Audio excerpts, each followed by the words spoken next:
Spider-Man Into the Spiderverse. I think this was one of the best Spider-Man stories told to date. With all of the live action Spider-Mans, with the TV series, the whole shebang, I think this was one of the greatest stories that they've ever done.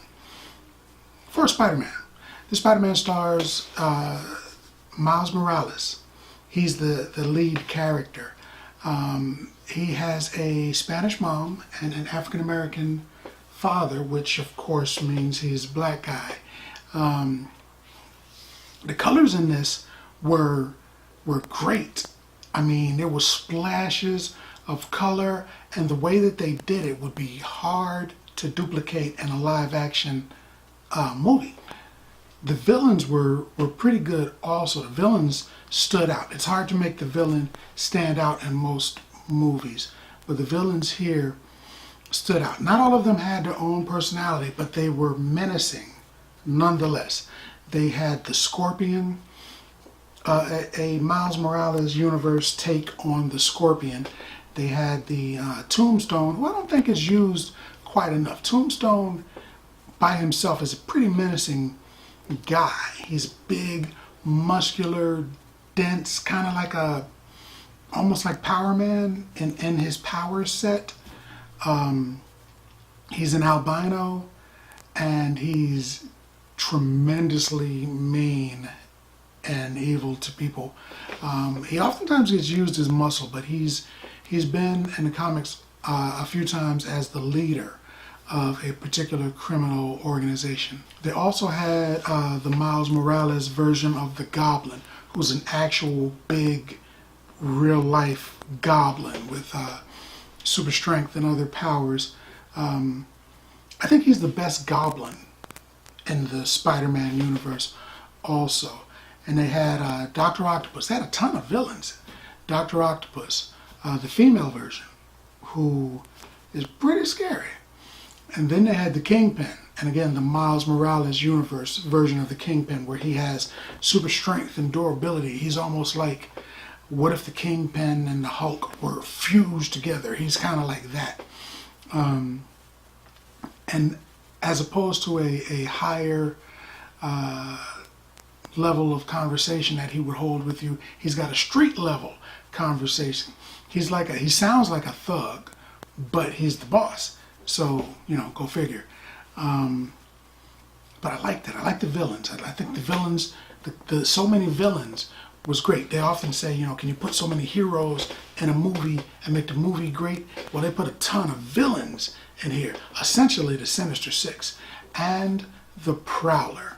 The Prowler was in here, and I think, like I said previously, this was probably the best version of the Prowler ever. He is crazy scary, and out of all of those guys, he'd probably be the last one you want to catch you, because he looks like he would just rip you to shreds. And it was a good cartoon, man. It was a cartoon, but it was a cartoon for kids, but it was aimed at adults. So there wasn't any bad language or excessive violence. Though people died, there wasn't any excessive violence or anything like that.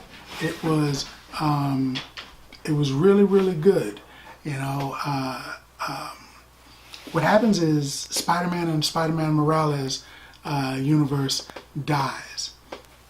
Miles Morales gets Spider-Man powers, and then he becomes the new Spider-Man. He gives him an oath to carry on and finish his mission, man. So that happens. But his mission was to stop a portal from opening to other dimensions. It does open, and then it lets in a bunch of Spider-Men that are allowed into this universe are the Spider-Pig, who even in the cartoon is a cartoon. Then there is Spider-Gwen, also known as the Spider-Woman. She's Gwen Stacy, who becomes Spider-Woman. Then you've got Spider-Noir, who is, in his world there's no color. Everything is just blacks and grays. and he's a detective. So there's that Spider-Man. And then there is the robot Spider-Girl. And she suffers a little bit more tragedy when she comes here.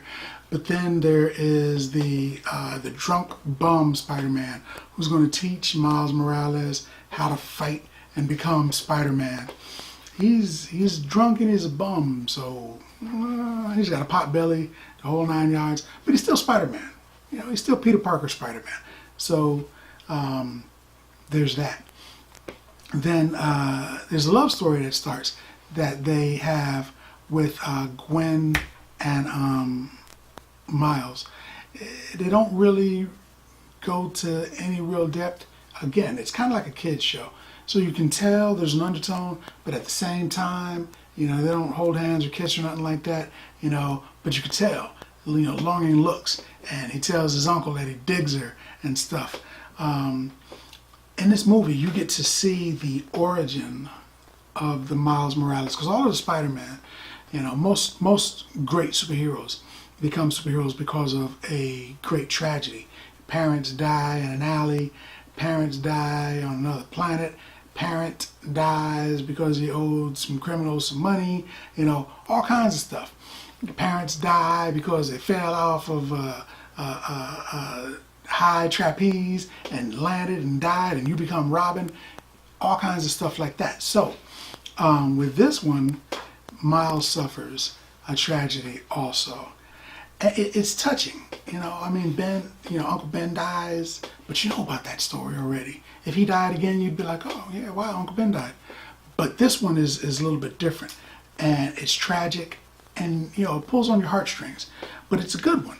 I think this Spider-Man will become classic. I think it's going to be a classic. I think the Spider-Man, in fact, was so good that I'm going to give it 10 bags of popcorn. That's right, 10 bags of popcorn, because it was that good. That's what I think. What do you think? Have you seen it? What's your favorite version of Spider-Man? Let's talk about it in the comments. And as always, if you like the video, if you like the content, subscribe. And then like. Popcorn passport. Get your popcorn passport.